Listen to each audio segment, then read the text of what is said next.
Hi, everybody. It's Delusion Dispeller.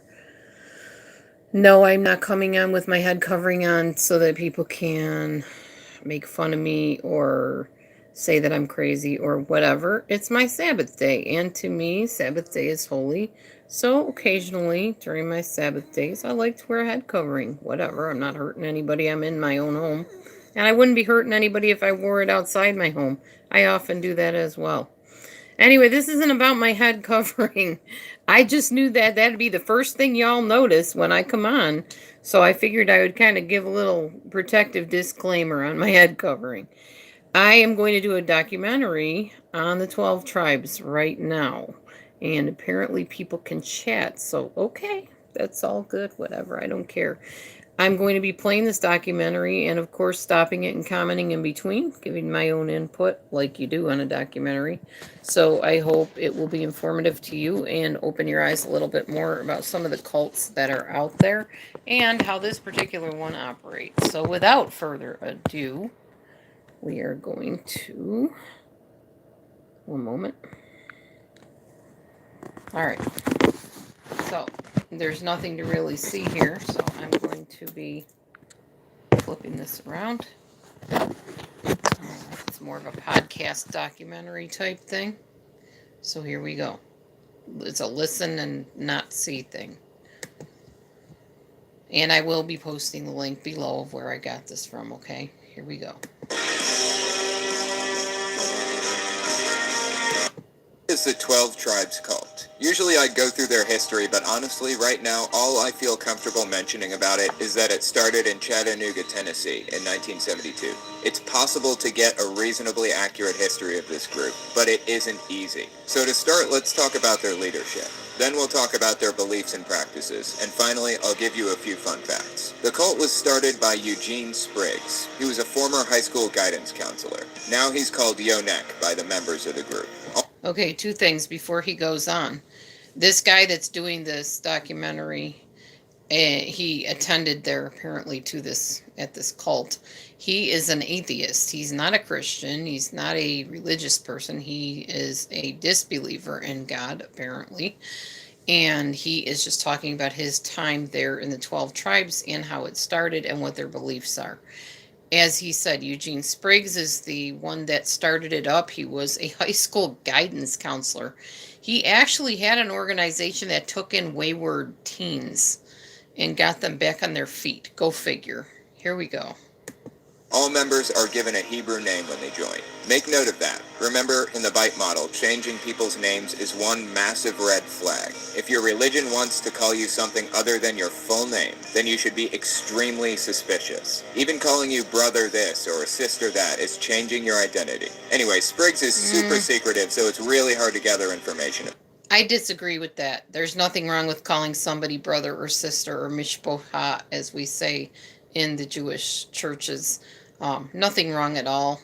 Jesus called us his brothers, his sisters, his friends. So I don't agree with everything this guy says, and I will interject that as needed.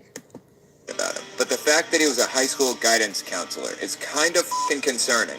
Imagine your guidance counselor starting a cult. Anyways, the guy started the group saying there would be no leaders and everybody was a priest. But since then he's turned into a prophet. He claims he has a direct pipeline to God, and his teachings are transcribed in Intertribal News, the group's newsletter. Some teachings are withheld until members are deemed worthy of hearing them. One of the teachings was that submission to whites is the Hang on. only condition by which blacks will be saved. Okay, I have to stop this in between quickly because this guy talks a mile a minute. Anyway, and we'll have a discussion afterwards if you want. That's fine. When he was talking about Eugene Spriggs, the one that started this, you notice he said originally Eugene Spriggs said everybody was called to be a priest, but as time went on, he declared himself a prophet.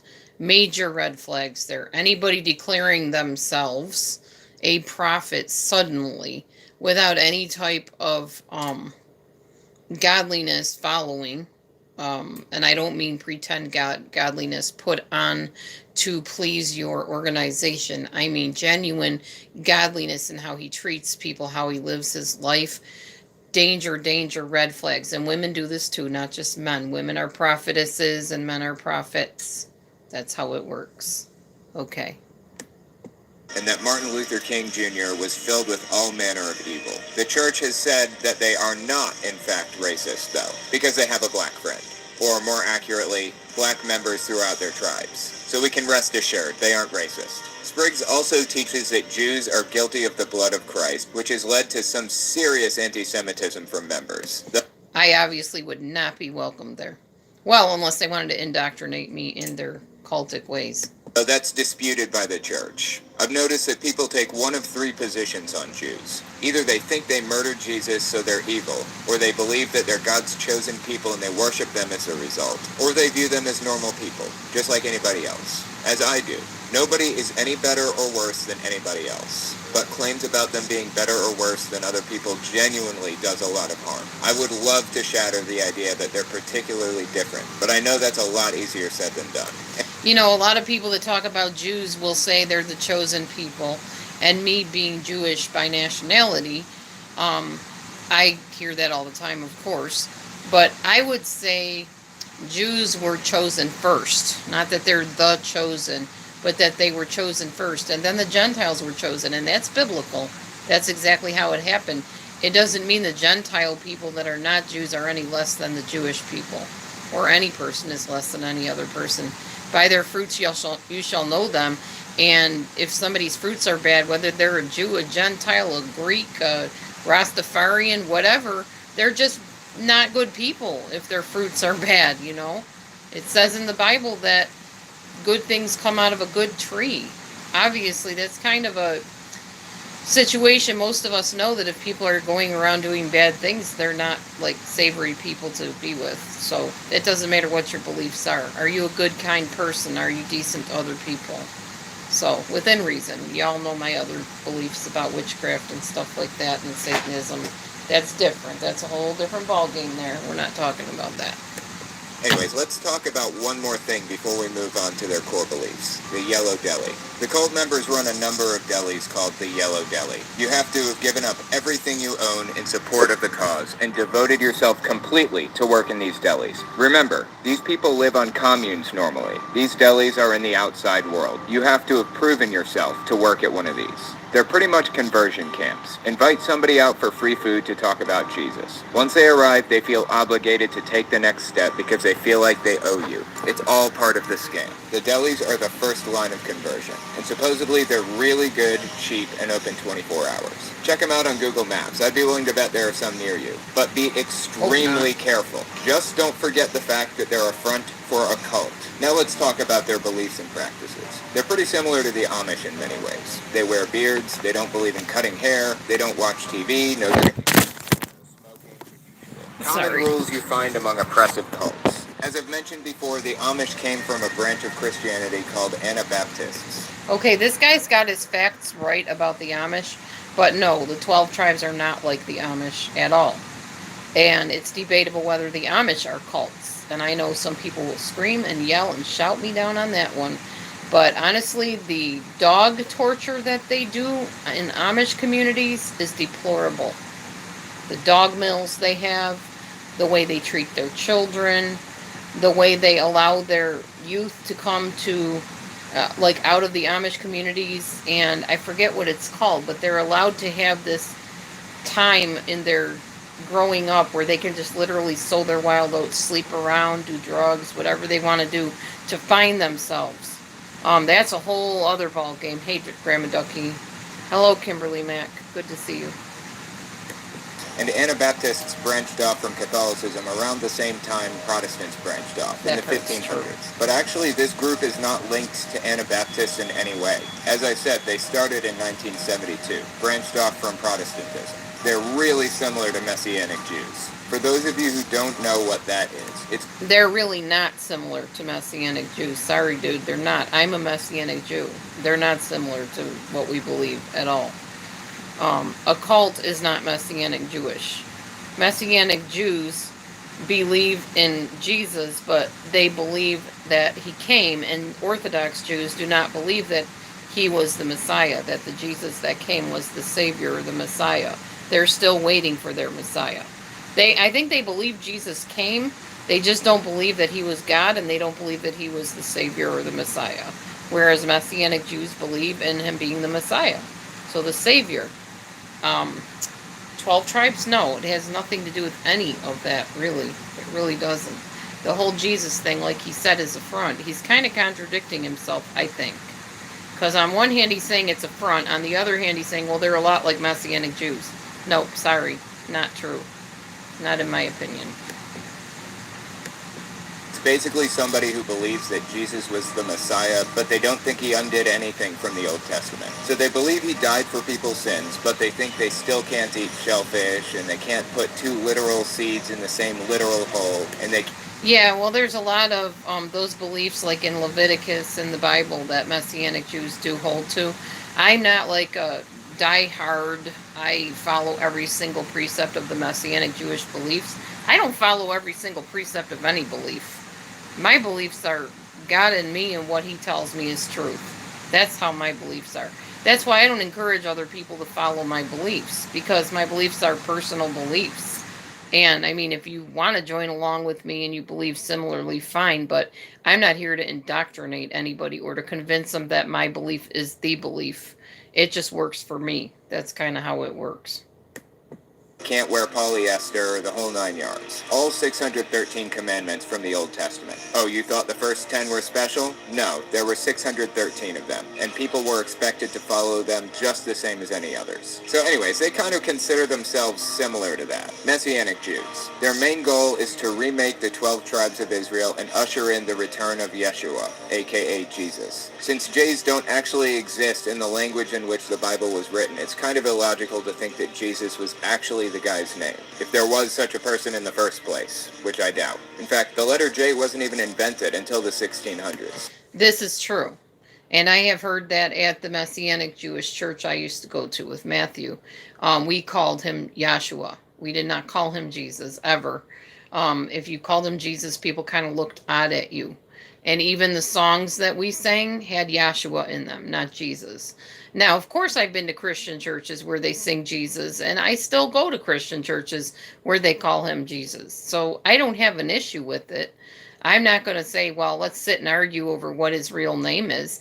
Personally, as I've said before, I think he is so holy. I don't think anybody on this puny planet, crazy earth that we live on, really knows his real name. And I don't think we will until we're face to face with him, because then he will know us and we will know him and we will see him as he is. That's what the Bible says. We only know in part and prophesy in part, which means we're only seeing part of the picture down here. And that doesn't surprise me, because people are goofy on this planet. Seriously, there are some people that are seriously disturbed. But I really do believe that when we're face to face with him, he will tell us what his true name is. And who knows what it is? We'll find out. I guess we'll all know when we get there. So it's pretty recent. The actual name listed in the Bible, people suspect, was pronounced something like Yeshua. It's hard to tell exactly how it was supposed to be pronounced for a number of reasons, but we'll go with that. They say he'll return, quote, like a king coming for his bride when she is fully prepared for him. What is it with these groups and being obsessed with f***ing Jesus? I don't understand. They also say Jesus will only return once the tribe has produced 144,000 perfect male children, so pure that fire comes out of their mouths. Quote unquote. Okay, I have questions. Many of them. Is the ability to breathe fire a measurement of purity? Why didn't God create us to do that in the first place if we were supposed to be able to do that all along? This doesn't make any sense. And notice the reference to the 144,000. Most of you will know that number from Jehovah's Witnesses, who say 144,000 people will go to heaven. That's how they came to their conclusions. Okay, sorry for that sidetrack. Moving on. Here's another interesting fun fact about the group. As a result of their bizarre beliefs about Jesus only returning after they can produce 144,000 children who can breathe fire from their mouths, children have a very strict code laid out in the 267-page child training manual and monthly child training sessions. If children play pretend, they must be beaten. They've entered the unseen realm, which is literally another world, and are being possessed by Satan. Hide and seek is unacceptable. Children have to be covered at all times, aka supervised by an adult. Children can't have toys. Are you hearing that? Are you hearing this? Children are not allowed to play make-believe. They are beaten if they play make-believe at all, because they are entering the unseen realm. Meech? I don't know where my cat went. She's just at the window. There she is. Okay. Sorry about that little bit of interlude there. I'm wearing my shorts today, so yes, I'm wearing a head covering with shorts. That's how They also can't have fanatical I books am. that anthropomorphize nature, like a smiling sun or... Yeah, they can't have books that have like a smiling sun or Father Star or Father Moon or anything like that. It's not allowed in the 12 tribes. Anything that makes nature seem like friendly to the kids or like a little cartoon character, nope, not allowed by the 12 tribes at all. They're not allowed to have toys. or a talking donkey or something. They can't speak to each other unless directly supervised and allowed by the adult covering them. This can only lead to foolishness, according to their founder. Children must not cry while being beaten. They should stand perfectly still, head bent forward, and receive their punishment quietly. Yeah, what kid do you know, if you beat them, is going to stand there and receive it quietly? A kid is going to cry. A child is going to cry from the pain. But these kids are beaten so much from the time that they are about 6 months old, maybe younger, that they learn to just literally dissociate. I'm pretty sure that's the only way you could survive some of the beatings they give in this place. It's horrid. Talk about a good way to f*** somebody up. How can anybody justify this to themselves? Children may be beaten by an adult in the commune either on the hands or the bottom. A long plastic or wooden rod is used at most communes and can usually be found above every door frame. I don't understand how people can possibly think this is a good, healthy way to treat children. It makes me sick. The problem is that they don't care if it's healthy for the children or not. They care about producing their 144,000 fire-breathing males. This is what extremism does. Here's something else about their rules. Thank you, Kimberly, for telling me that. May 28th on A&E. I'm not sure if we get A&E, but I'll find out a way to watch it. Wives must submit to their husbands, and marriages are arranged by the elders. And you should have a minimum of 7 children. Of course, birth control is forbidden, so you probably have no option but to have 7 or more kids. Remember, they're on a commune. It isn't as simple as going to the store to pick some up. Mainstream medical care is discouraged, and in some tribes is outright forbidden. Here's a quote from a Sydney Morning Herald interview of ex-members. Community life is strictly regimented. Members rise at 6 a.m., except on Saturday, the Sabbath, when they rise at 7 a.m., woken by a blast of the shofar, or ram's horn. This is a morning gathering, or mincha, at 7 a.m., which includes prayers and singing, followed by work, either in the farmhouse, kitchen, or fields. So their movements are very closely controlled. Yeah, what's interesting to me is there's not supposed to be work on the Sabbath. So I'm not really sure why they're blowing a shofar to give them a service on the Sabbath and then going out to work after. That's totally not Messianic Jewish at all. We don't work on Sabbath at all. That's anti-Jew, anti-Hebrew Jewish beliefs. So not sure where they're coming off with that one. Now let's talk about a few fun facts. There's a documentary made on the 12 Tribes group that exposed their child abuse practices in a German commune. There was even video evidence, but the members still denied the accusations. Yeah, they still That's do. gaslighting at its prime. Yeah. Education is strictly monitored. Kids are homeschooled as often as possible, and the lessons are carefully selected, obviously. Unfortunately, and sadly, the required curriculum in the U.S. is lacking. Anyways, I hope you guys enjoyed those fun facts at the end. That's all I've got for you. Okay, so this isn't quite the documentary I was hoping for, but it gave you a little bit of information. Then when I put this video up later, I'll chop off those extra tangents he went out on with the Jehovah's Witnesses and whatever. I have no idea what that had to do with 12 tribes. Absolutely nothing. But I've been following this group for quite some time. And in fact, probably could have been swept up with this cult very easily a couple years ago. We ended up joining a different group, which was Hebrew Roots. And they turned out to be a cult. What I believe is a cult. So Matthew and I left. It wasn't like this. They weren't like doing weird stuff like beating their kids or anything like that. Nothing like that. Just some of the beliefs were very strange, and it was very clear that there was a one man running the whole show type thing. What's interesting is, oh yeah, this is current. Yeah. Oh, they exist big time. They're all over United States and everything. and yeah, and the world. Well, this was from 2018, this particular one, but yes, they're still very largely in existence. Um, but when we went to this other church, we heard and saw a lot of stuff that was like really kind of odd, like the fact that shortly after we got there, not really shortly after, probably about 6 months after we got there, the main group leader that would lead the Bible study in the morning just up and left. Hey, Mommy Mars. So it was just kind of odd to everybody. Why would this brother, as we called him, why would he just all of a sudden leave with no explanation except that the I can say his name now because he's not even the leader of this group anymore. Hector, um, who was a Mexican guy, he just told everybody, "Oh well, we had some disagreements about doctrine, so he's going to be with the rabbi now." And it was just really odd that this guy would just suddenly leave. And that Matthew and I kind of looked at each other and went, "Something's off here. Something's really off." From the time we got there, there was this one guy. He's the worship leader. And Matthew pegged him. He's like, if this is a cult, this dude is the cult leader. Now, he wasn't the leader at the time, Hector was. But this guy is the worship leader. Now he's the main leader of the church. So Matthew saw through that like from the get-go. And this guy is not leadership material. He is like watching paint dry and very full of himself. Loves to talk excessively and obsessively, put you to sleep. It was bad. It was really bad. There were a lot of people put in positions that they really didn't need to be in, which is also the mark of a cult, by the way. When they plunge you into leadership positions you're not fit for. The one girl that is a worship leader there, you can tell she doesn't want to be up there singing. She literally does not. When they had her showcased making her own music, it was such a different atmosphere.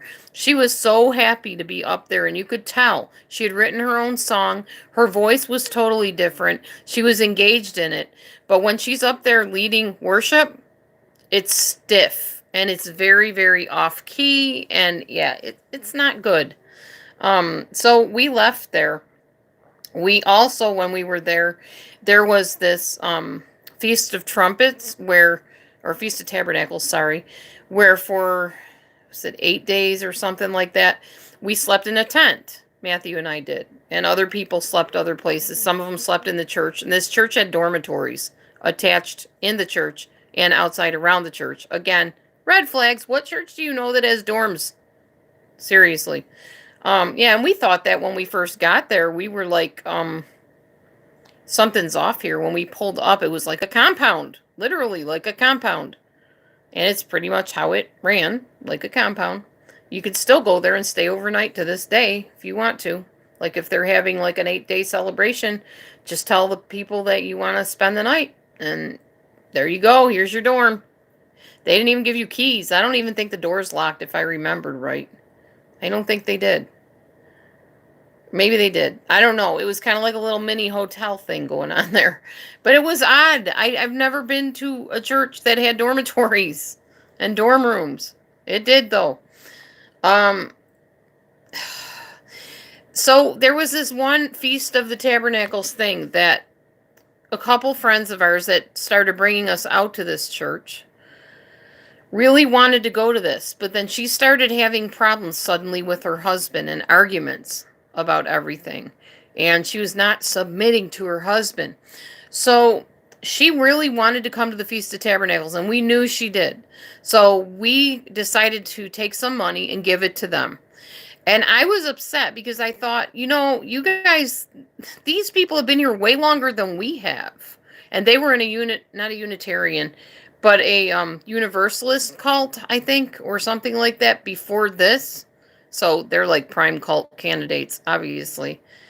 And we wanted to help them come to the Feast of Tabernacles. But I was like, well, why isn't the church, who they have lots of money, trust me, why don't they fund for her to come here if her husband doesn't want to bring her?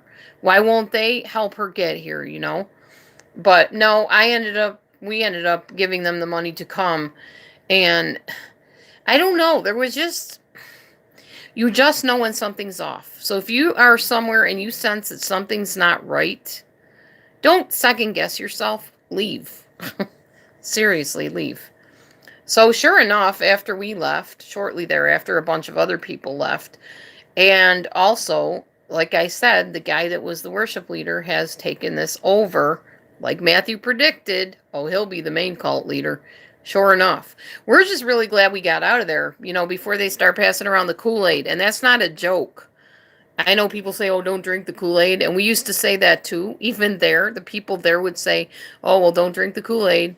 So they would never have Kool-Aid. Like, we would have these big lavish dinners after the services. And they'd say, well, we don't have any Kool-Aid.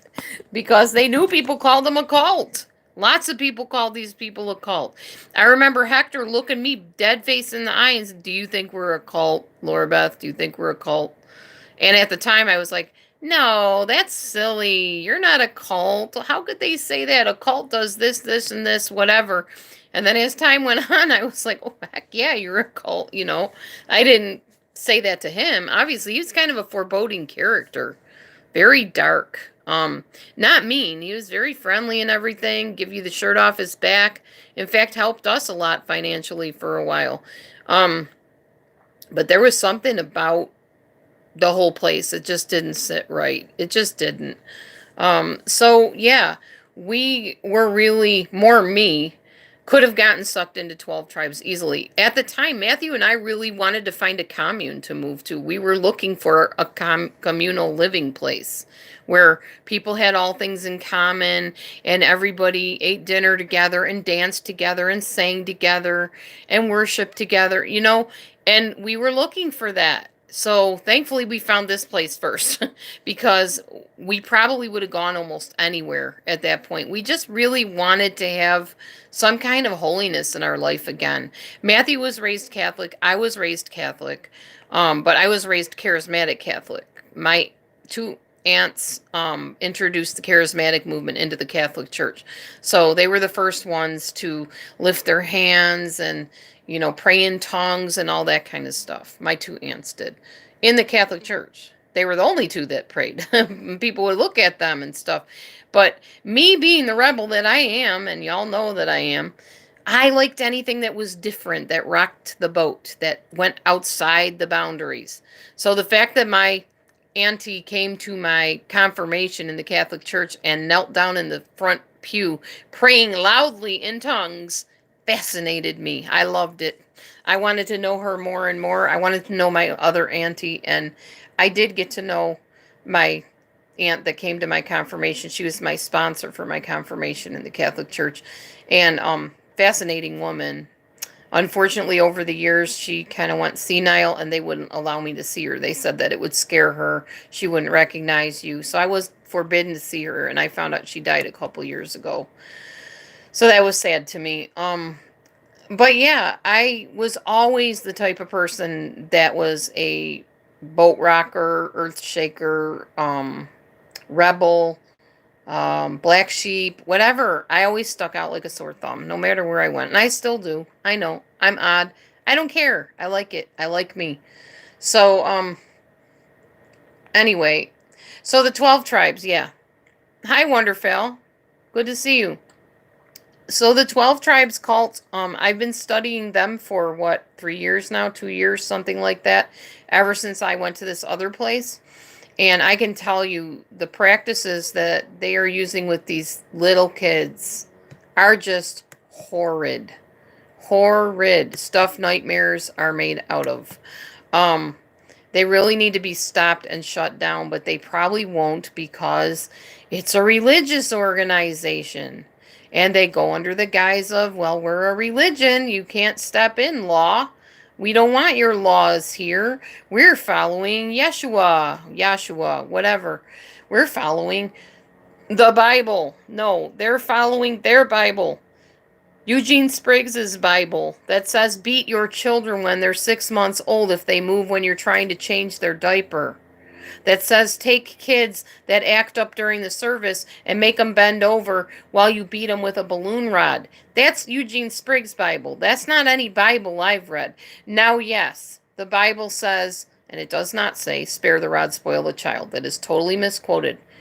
It says the rod of correction will drive it far from him. Foolishness is bound up in the heart of a child, and the rod of correction will drive it far from him. Okay, granted, back then they were brutal. I don't agree with every single thing the Bible says literally. I believe a lot of things can be used symbolically. Um, I wasn't around when the people wrote the Bible that wrote it. I do know what a relationship with God is like. And the God that I serve, yes, he's loving, he is corrective. He does bring correction and rebuke, definitely. But would he tell us to beat our children? No, I don't believe that. I do not believe that. I think a lot of stuff that was put in the Bible was put there by man. I'm not saying things were not inspired in the Bible, but I think because of the day and age and the times that they were living in, some of that stuff was put there. So, no, I don't believe that you're supposed to beat your kids. Do I believe a child can get a spanking and survive it? Yeah. I am not totally against spanking if it's done sensibly and not with a balloon rod, you know. Mainly interpretation, exactly. But these people take it one step way too far. They have child labor. They have children working in factories at very young ages. They have children doing things that children shouldn't have to do at their young age. Their bodies are not even developed. Their minds are not even developed yet. There are people in a Facebook group that I belong to that are trying to expose this 12 tribes cult. Now, there's plenty of cults I could choose. There really are. But I believe God brought this one across my path because I just really have a heart for the messianic type of worship. And yes, when they dance,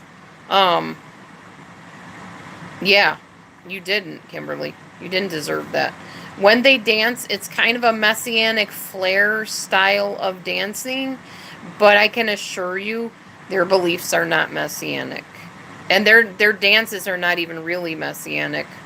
They may be kind of Hebrew roots, which is a little bit different than messianic, but no, they kind of throw some more stuff in their dances that I don't do. Like when I go to a messianic church, I don't dance like that. I dance the hora, which is one of the types of dances that's Jewish. But they do something different. Their music is beautiful. I have to say, their music is beautiful because that is what woos people in. They go to festivals, like medieval festivals, and they go to, I don't know, any type of festivals you can imagine. And they recruit people from these festivals, young kids, teenagers, adults, whatever, families. They recruit you and they tell you, come with us. You don't have to stay. You can stay for a day, a night, or a lifetime. You're free to leave anytime you want. But if you watch and listen to the stories of people who did get recruited and tried to leave, you will soon find out that can't be further from the truth. They are not free to leave. They are talked about, they are blacklisted, they are shamed, they are beaten, some of them, if they try to leave. It's a cult. So, anyway, that's really all I had to tell you about the 12 tribes. As I get more information or I find out something else that's, noteworthy, newsworthy, whatever, I will surely let you know. But for now, that's all I got to share. That's it. All right. Anyway, so now we can have a little discussion if y'all want to. I know you've been waiting patiently. Kimberly's been trying to talk to me here. It's okay. You can rewind it. I'll put it back up.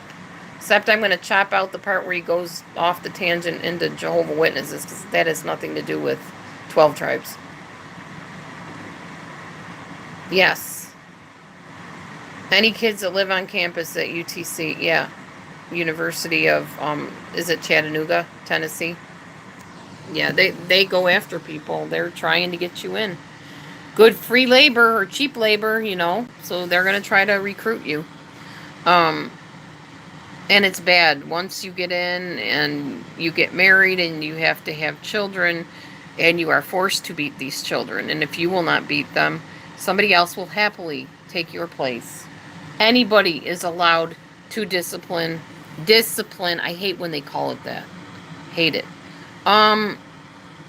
don't think they kidnap people into the cult, but once you're in the cult, like if a kid disobeys too much or something, they will take the child, kidnap them, and bring them to a totally other state or even another country, so that the parent cannot get them back, like the parent that didn't join the cult, or maybe the parent that left the cult. That's the kind of stuff they do. It's deplorable, seriously. So anyway, I'm going to keep on talking about it. I'm going to keep on trying to expose them with every breath in me. Every time I find something that I think is exposing this and talking about it, I'm going to share it. It's got to be stopped. And I don't believe that in my lifetime I'm going to stop it, because other cults will spring up. I know that, but at least if I'm exposing it, people can think about it before they go and join. That's my theory on it anyway. All right, so yeah, it's sad, disturbing. People that have children are very disturbed by it. Yeah. And it's hard because it's like a wolf in sheep's clothing. They're dancing all these pretty dances and stuff, and they seem so happy. So happy. And yet, behind the scenes, that woman that's standing out there dancing was just told by her husband, you need to obey Spriggs. You need to beat these kids. You need to make them mind you. They need to be disciplined. I remember when I was raising my kids, there were family members that would say, in fact, my former mother-in-law used to say, you need to make her mind you. Make her mind me. To me, that's the oddest type of expression. Make somebody mind you. When you mind something, you don't appreciate it. So that's just a dumb word. It's an old-fashioned word, and I hate that dumb word. Because to me, it was just a sneaky way of saying, make them do what you want them to do. I have never made my children do what I want them to do. Never. I don't force people to do things, including my own children. I taught my children to think for themselves. Now, I'm not saying they never got disciplined, because they did. Yes, I bet, Kimberly. It's just old-fashioned Pennsylvania Dutch something or other, which she was. I don't know if she was Pennsylvania Dutch, but I have a feeling she was. Which, as I said earlier, the Amish, the Pennsylvania Dutch, are also cultic. So yeah, they're going to think the kids need to be taken out behind the woodshed and beaten. That was the problem with my ex-husband. He thought I should beat the kids. And he got mad when I wouldn't let him beat my kids. That was one of our main arguments, was that he wanted to literally beat the you-know-what out of my children, like his father did to him. And I stepped in and said, no, you're not doing it.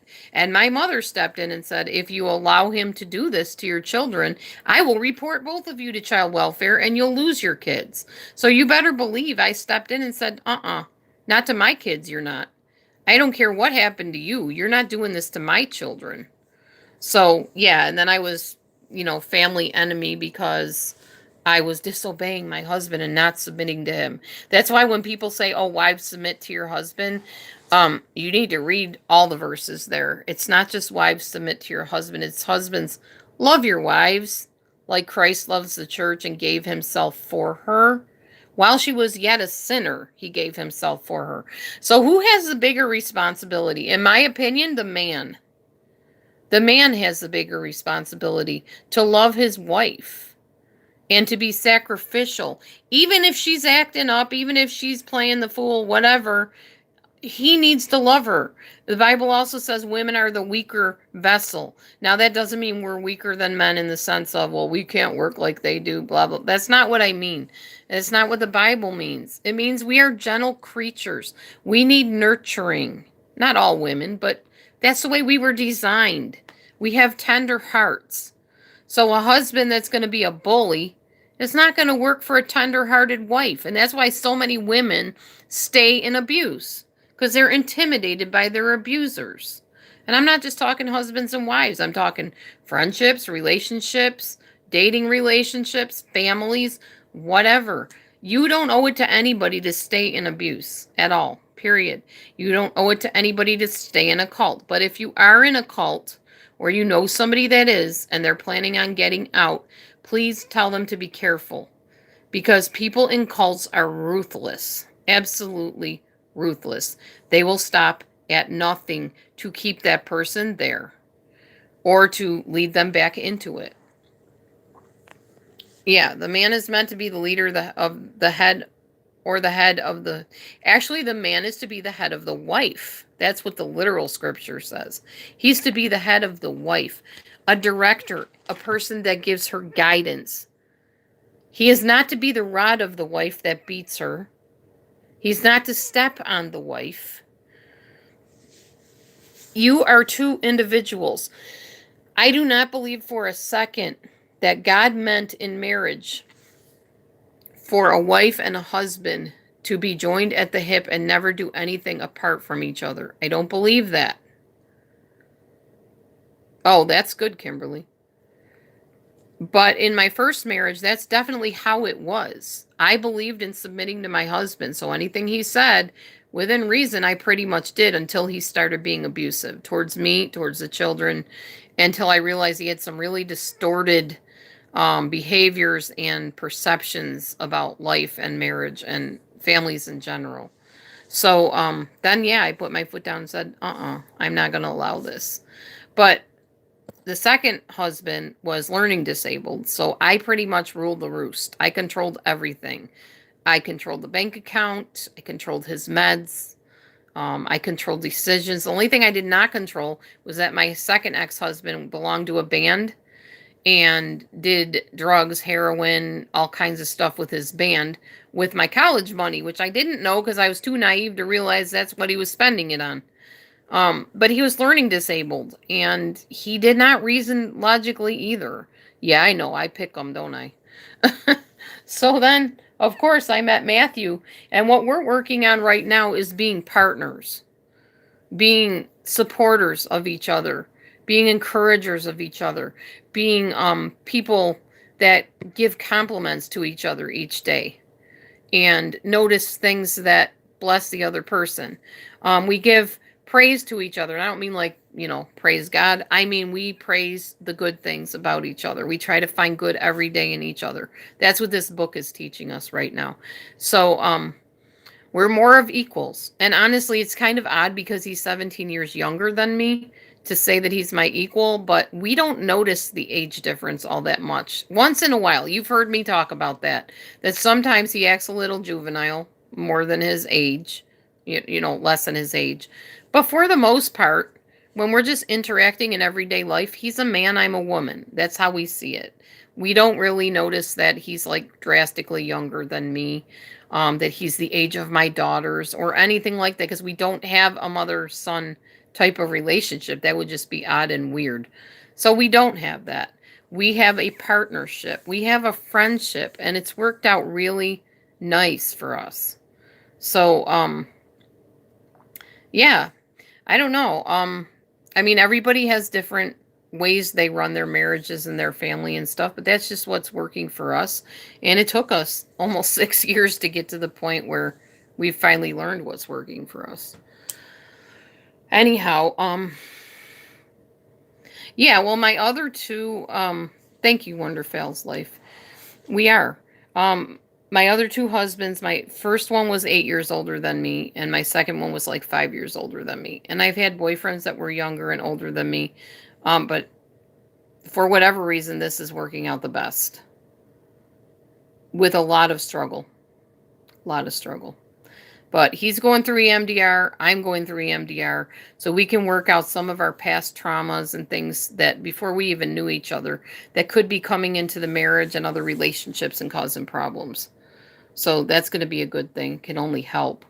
And eventually, when my car, or my truck, gets fixed, we hope to start going to a church. But for now, my truck is broken down again. He's got to have a friend come and look at it. We're waiting on that. And, yeah, so that's what's happening right now.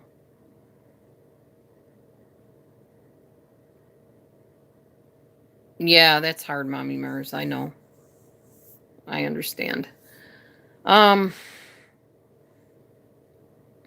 yeah, I think we're all in, interesting situations all the way around. A lot of people on YouTube have really interesting situations. Some that they don't talk about it, so you don't really know what's going on. But I've been an open book to all of y'all, and pretty much still continue to.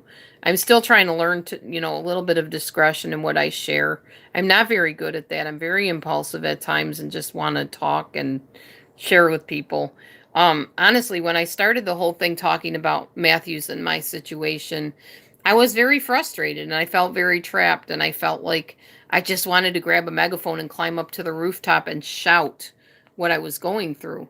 So I thought, well, I have a YouTube channel. I'll just share with people and, you know, we still love people, I hope. I'm not sure what that meant. But yeah, so I did share a lot of my life. And of course, y'all have seen where that got me. Sometimes I got a lot of friends gathered around me, and other times I got some people. No, I was not a part of the 12 tribes. No. And other times I had people that, really attacked me and used my information to mock me or be mean to me or whatever. And, that's water under the bridge. But when you bare your soul and you're genuine, you're going to get some kind of feedback that's negative. It's just how it goes, especially on YouTube. There's nothing you can really do about it other than take a break and come back and hope it calms down, I guess. Oh, yeah. I love people to an extent. I mean, honestly, there's some people it's real hard to love. Like the Chris Wattses of the world. I can't say I love him. I'm sorry, I can't. People that will do that to innocent children and a woman, no. I can't love that person. God will have to love him through me if he wants him loved. Because I can't. I'm admitting I am not perfect at the love thing at all. And I've said before in the Bible, there is a verse that says, Jacob have I loved, Esau have I hated. And also David, the king, said, haven't I hated them? Yea, I have hated them with the perfect hatred. So he had enemies that he did not love. And I think it's a normal human thing, I guess, to, not feel love towards somebody that's torturing and killing people. I just don't. I still care about my ex-husbands. Could I say I love them? No. Care about is different for me than love. God can love them through me too, basically.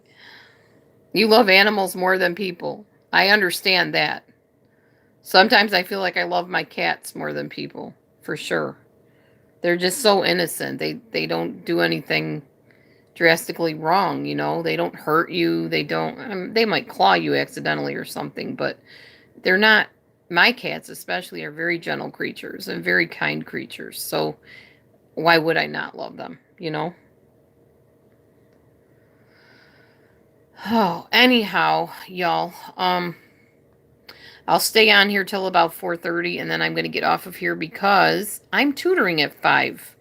And actually, Matthew's coming home soon, so I would like to be off of here for him when he gets home so we can do our book together and pray together like we do now. We prayed this morning before he went to work that he would have a great day and I would have a great day and we'd be blessed and, honor God in our life and stuff like that. We started praying every day, so it's kind of cool. They do depend on us. That's true. Very much so. Anyway, you guys have been great. I'm not leaving yet, but I always want to make sure that I acknowledge you all. I've been watching a lot of flamenco dancing, and one thing I notice, especially with the little kids when they come out and do their flamenco dance, at the end they do this thing where they put their hand up like guitarist, drummer, like giving honor to the musicians. And I think that's a great idea is when we have a YouTube channel and people come in to make sure before we hang up to thank you all for coming in and really appreciating you because we wouldn't have a channel if we didn't have viewers. That's the truth of the matter. I could be sitting here talking to myself. And it's frankly just a lot more enjoyable having people present, especially people that want to be here, that don't bring distraction, that like to talk with other people in the room. I think it's cool. It's like a little club kind of. And it's fun for me. It's enjoyable for me. So I do appreciate all of you for being here and for giving input, and Kimberly Mack for sharing that you live near these cult people. Thank you, Wonderfels. Yes, yes, yes, I will, Melissa. I know in the past, not only praying, but tithing or giving an offering to the church definitely helped us. I mean, we were getting blessed left and right. So what we need to do is find a ministry that we can believe in and be part of, even if we don't go to a church, and start sending some money to that ministry and watch God pour out of his storehouse, because that's what he promises to do. Oh, yes. You're welcome, Kimberly. You're welcome. I'll continue. I have other videos about the 12 tribes on my channel, too, so this isn't the first of them. 12 tribes are not happy with me right now. I can tell you that. I hear from them quite regularly. Not usually in email, but usually on Facebook. They'll chime in and give their 2 cents about what a loving place they are and how nobody's ever been beaten. They've never seen the children beaten. They've never laid a hand on any child in a bad way. Blah, blah. Ugh. And yet people that have come out of there because of the beatings will tell you that's why we left. We couldn't beat our kids anymore. And it takes years to repair the damage between the child and the parent that beat them. It's hard for that kid to ever look at that parent as a nurturer again. It's devastating what they do to families. They just see that parent as a monster. And a lot of times the kids will flinch if the parent even comes near them because of that. So heartbreaking. So heartbreaking. And like I said, this is not the only cult out there. There's so many. So many cults. You know, and at one point I was going to start a ministry, because some of you know I can preach if I need to or want to. I decided not to because of all the cults that are out there. I did not want to be accused of running a cult. I not want people to feel that I was trying to control them at all. That's like a big thing for me. I do not want people to feel like I'm controlling them at all. Hi, honey. I'm just finishing up a live. That's cool. I'll be off at 4:30. And then I have to start working at 5. Thank you for the mail. I got to work at 5 and 6, and I think 8. But we can do our book in between, okay? Is that all right? I didn't know if that sure was positive sure or sure like you're not happy with me sure. All right. So Matthew just got home. Wonderfell's Life says hi, Matthew. Mommy Mars says hi, Matthew.